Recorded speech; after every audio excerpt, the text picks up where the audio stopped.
오늘 우리에게 주시는 하나님의 말씀, 마가복음 1장 9절에서부터 15절까지의 말씀입니다. 그 무렵에 예수께서 갈릴리 나사렛으로부터 오셔서 요단강에서 요한에게 세례를 받으셨다. 예수께서 물속에서 막 올라오시는데 하늘이 갈라지고 성령이 비둘기같이 자기에게 내려오는 것을 보셨다. 그리고 하늘로부터 소리가 났다. 너는 내 사랑하는 아들이다. 내가 너를 좋아한다. 그리고 그 성령이 예수를 광야로 내보내셨다. 예수께서 40일 동안 광야에 계셨는데 거기서 사탄에게 시험을 받으셨다. 예수께서 들짐승들과 함께 지내셨는데 천사들이 그의 시중을 들었다. 요한이 잡힌 뒤에 예수께서 갈릴리에 오셔서 하나님의 복음을 선포하셨다. 때가 찼다. 하나님의 나라가 가까이 왔다. 회개하여라. 복음을 믿어라. 하나님의 말씀입니다. 우리가 조금 더 이해를 분명하게 하기 위해서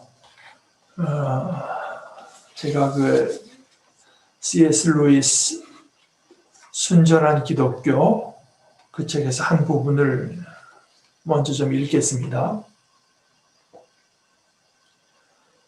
누군가 곤경에 빠졌는데 그를 곤경에서 건져주는 일은 인정 많은 친구의 몫이 되는 상황을 다들 본 적이 있을 겁니다. 인간이 빠져있는 곤경이란 어떤 것일까요? 스스로 독립적인 위치에 서려고 한 것, 스스로 자기의 주인인 양 행세하려 한 것입니다. 다시 말해서 타락한 인간은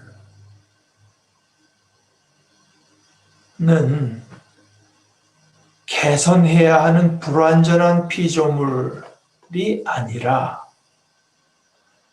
손에 든 무기를 내려놓아야 하는 반역자입니다. 무기를 내려놓고 항복하면서 잘못했다고 하는 것, 그동안 잘못된 길을 걸어왔음을 깨닫고 삶을 처음부터 다시 시작할 준비를 하는 것, 이것이 이 곤경에서 빠져나올 수 있는 유일한 길입니다. 이렇게 항복하는 과정, 다시 말해서 전속력을 다해서 뒤로 도는 동작, 이것을 그리스도인들은 회개라고 부릅니다. 회개는 장난삼아 할 수 있는 일이 결코 아닙니다. 이것은 단순히 굴욕을 감수하는 것보다 훨씬 어려운 일입니다. 회개한다는 것은 수천 년간 익혀온 자기 만족과 자기 의지를 버린다는 뜻입니다. 이것은 여러분 자신의 일부를 죽이는 것, 일종의 죽음을 겪는 것을 뜻합니다. 오늘 우리가 이 본문을 읽은 마가복음에서 마가는 예수님께서 하나님의 복음을 선포하셨다고 알려줍니다. 이것이 예수님의 선포의 가장 짧은 요약입니다. 하나님의 복음을 선포하셨다. 예수님께서는 이렇게 말씀하셨다고 또 전합니다. 때가 찼다. 하나님의 나라가 가까이 왔다. 회개하여라. 복음을 믿어라. 여기 말한 이 하나님의 나라는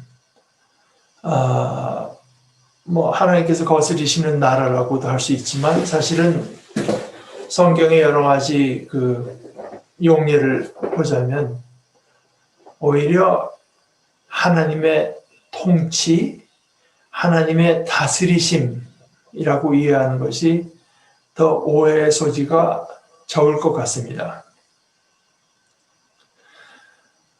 몇 년 전에 텔레비에서 그 역사 저널인가로 기억하는데 그 프로그램에서 이제 한 분 그 한국사를 전공한 것 같아요. 그분이 그날 주제가 아마 세종대왕이었던 것 같은데 그 세종대왕의 치세에 대해서 이렇게 말하는 것을 제가 이제 본 것으로 기억합니다.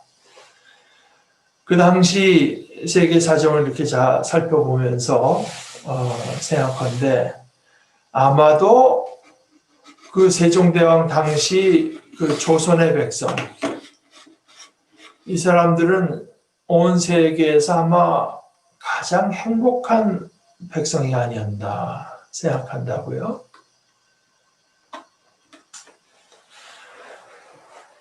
예수님께서는 하나님의 나라를 선포하시고 또 가르쳐 주셨습니다. 하나님의 나라가 어떠한 것인가. 하나님의 나라가 오늘 우리가 읽은 대로 이미 가까이 와 있다고 선포하시고요. 그 하나님의 나라가 어떤 것인가. 이것이 우리 자신뿐 아니라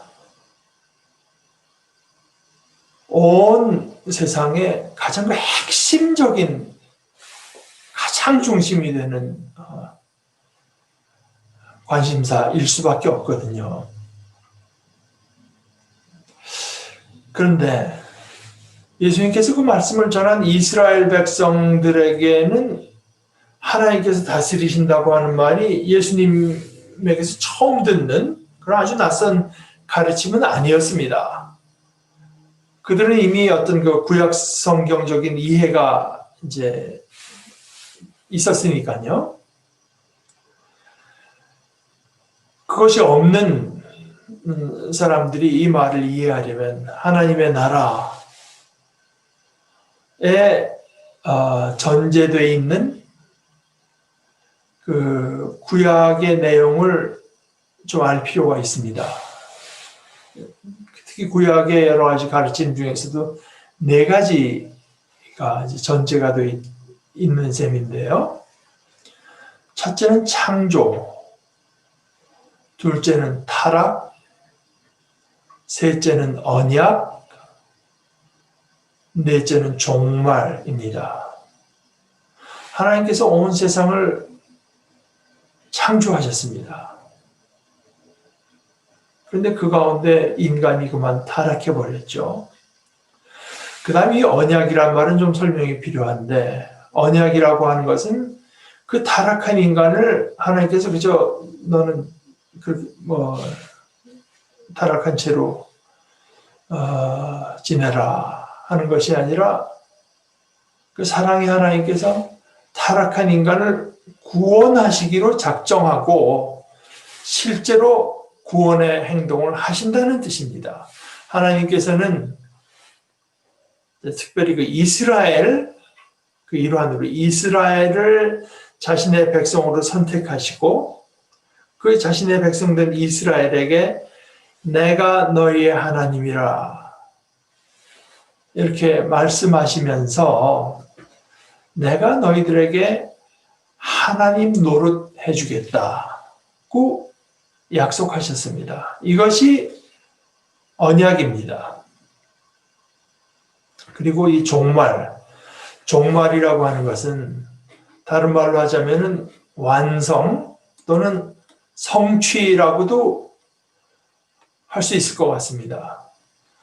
하나님께서 그 어떤 그 때가 무르익었을 때 드디어 이 세상에 오셔서 드디어 악의 세력을 심판하시고 마침내 하나님 자신의 백성을 구원해 내신다고 하는 것입니다.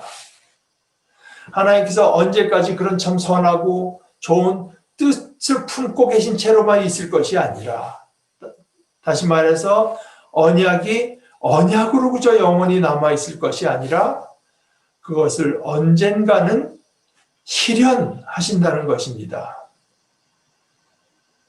오늘 15절 말씀에서 때가 찼고 하나님의 나라가 가까이 왔다는 이 선포는 바로 그것에 대한 말씀입니다.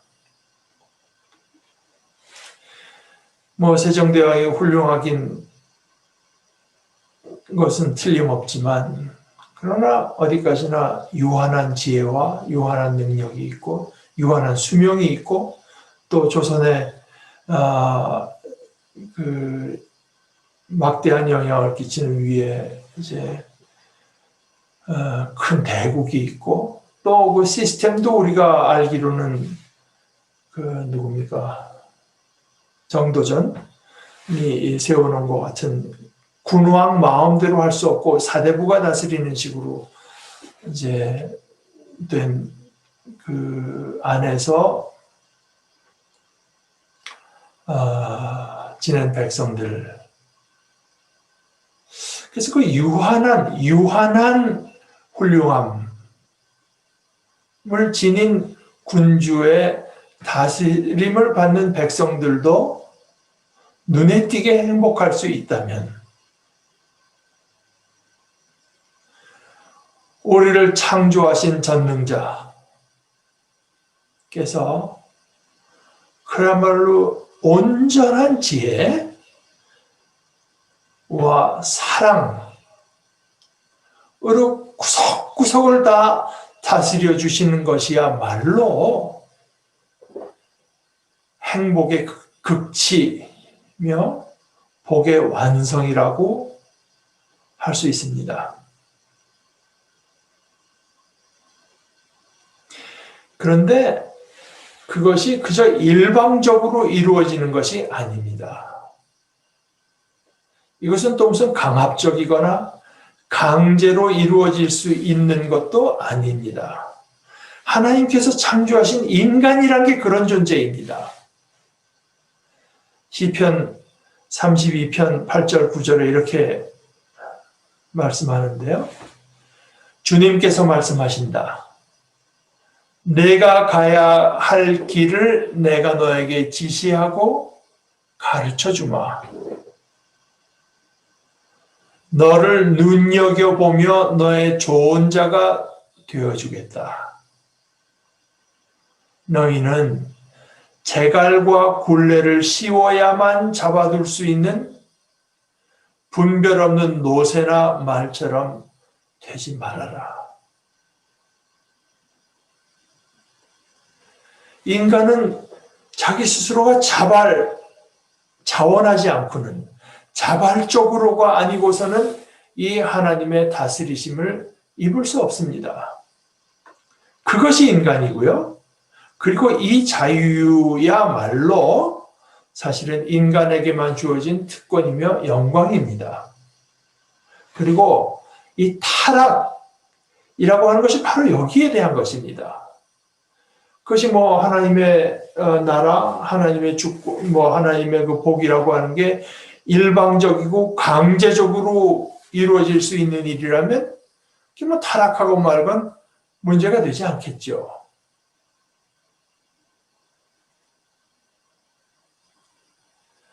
앞서 C.S. 루이스의 말처럼 우리는 곤경에 빠져 있습니다.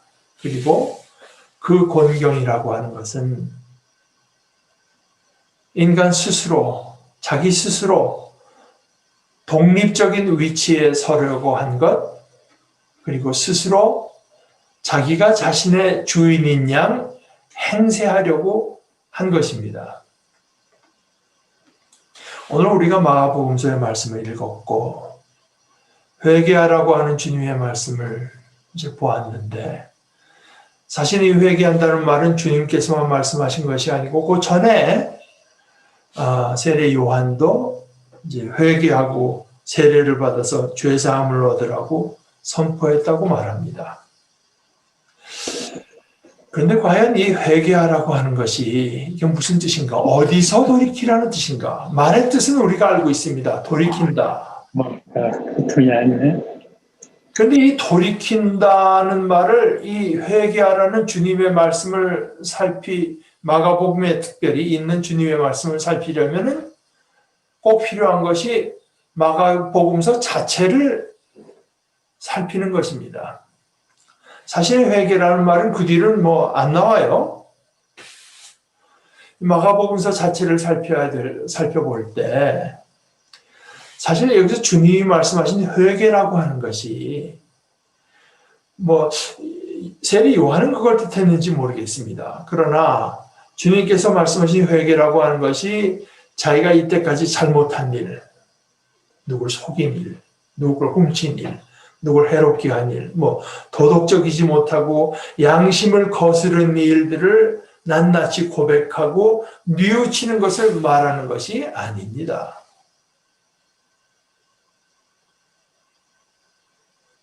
물론 그 상관이 없는 것은 아니지만 회개가 그것을 말하는 것은 아닙니다. 이런 어떤 그 윤리적이고 도덕적인 행위나 생각에 관한 말씀은 마가복음서 전체에서 제가 보기로는 저 뒤에 7장 20절에서 23절 그 정도에 한 번 언급된 정도입니다.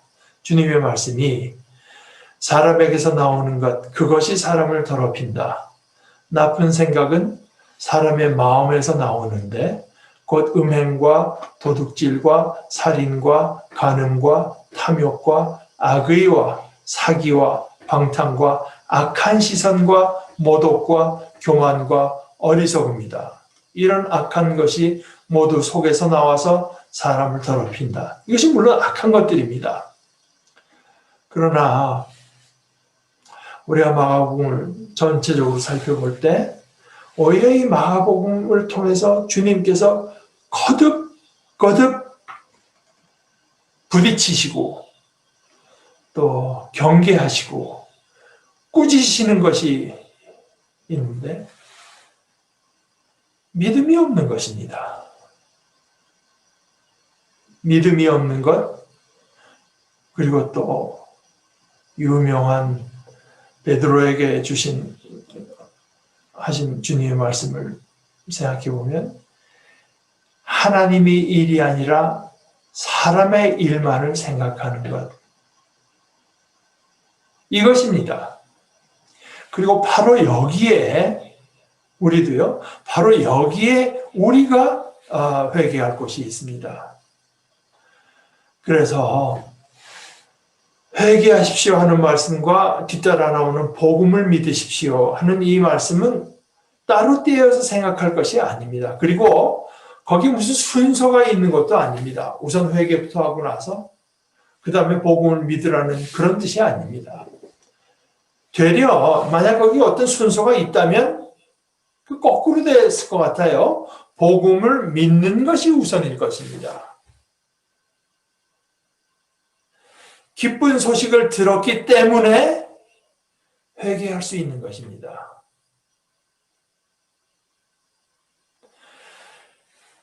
우리가 하나님의 다스리심, 그 복되신 다스리심을 입을 수 있다고 하는 것을 우리가 들어서 믿고 알았기 때문에 회개하는 것입니다. 그 길이 아닌 그 길에 거스르는 길에서 돌이키는 것입니다. 또 거꾸로요. 내가 믿는다고 하는데 그것은 믿습니다. 주님께서 제게 영생을 주시고 영광을 입히신다고 하는 그 믿는다고 하면서 회개하지 않으면 이게 과연 정말로 그게 믿은 것이겠습니까?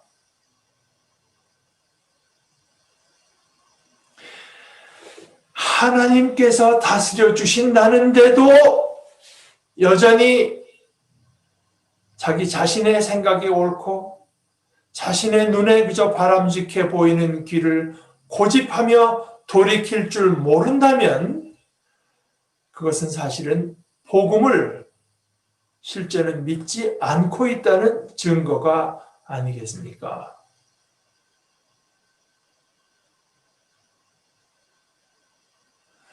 그러므로 회개는 무엇보다도 믿음 없음으로부터 돌이키는 것이고 믿음이라고 하는 것은 반드시 회개와 함께합니다. 주님께서 베드로에게 하신 꾸짖음, 그것을 우리는 끊임없이 우리 스스로에게 주시는 꾸짖음으로 들을 필요가 있습니다. 사탄아, 나에게서 물러가라. 당신은 하나님의 일을 생각하지 않고 사람들의 일을 생각하고 있어. 그리고 거기에서 돌이키기를 거듭해야 됩니다. 믿으면서요. 우리가 시시때때로 던질 물음은 이것입니다. 나는 나 자신의 삶을 포함한 이 모든 것을 하나님께서 다스려 주시는 것, 그것만을 나의 진정한 소망으로 삼고 있는가? 과연 그러한가? 내게 그 소망이 있는가? 또 내 삶을 포함한 모든 것이 우리가 언뜻 생각하기엔 이게 지난 일이 있었으니까 이렇게 되지. 그런데 이건 또 우연히 또 이런 일도 생기네. 그래서 이런 모든 것이 우리가 어떤 알 수 없는 우연과 필연, 우연과 필연에 의해서 결정되는 것이 아니라 우리를 사랑하시는 하나님의 은혜에 의해 다스려지고 있는 것을 내가 과연 믿고 있는가? 내게 그 믿음이 있는가?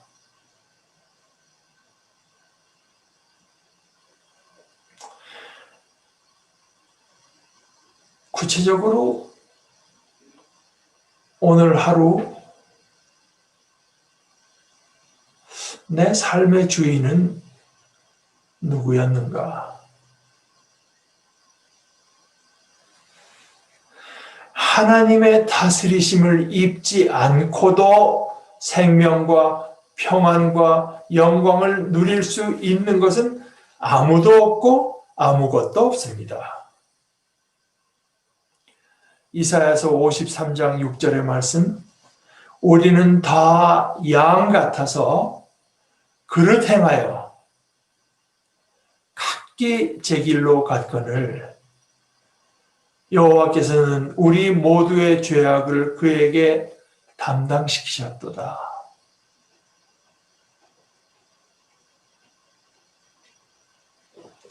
우리는 십자가에 달리신 그리스도를 바라볼 때마다 우리 자신의 길이 그릇됐다고 하는 것을 언제나 깨닫습니다. 그것은 십자가에 달리신 우리 주님께서 우리 자신의 죄악 하나하나를 늘 드러내고 지적하고 고발하고 계셔서가 아닙니다. 오히려 십자가에 달리신 주님께서 우리를 용서하시며 진짜 생명과 영광으로 우리를 부르고 계시기 때문입니다. 우리 함께 기도하십시다.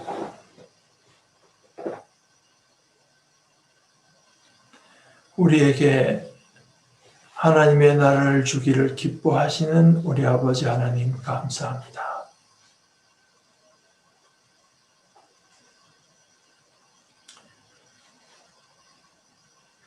아버지, 저희를 다스려 주시옵소서.